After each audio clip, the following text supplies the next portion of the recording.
大家好，今日嚟到 Lancashire FY6 postcode 參觀一間3房永久業權半獨立屋。物業嘅室內實用空間有942尺。我哋計劃將佢改建做符合政府兒童看護機構嘅規格標準。兒童看護機構會提供10年保證租約，而且希望有權向業主延長租約。佢哋將會安置2位監護人同埋1位兒童居住喺物業入面。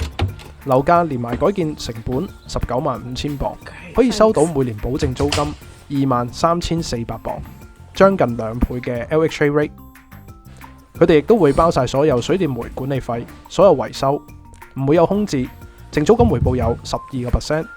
由於當中涉及到兒童，我哋會需要申請 planning permission 同埋同當地 council 取得 permit， 但係都係可以喺成交之前獲得確認嘅。物業嘅位置亦都相當方便，26分鐘可以去到 Lancaster， 35分鐘到 Preston， 60分鐘到 Manchester。喺呢一區過去3年嘅平均樓價增長亦都有7%。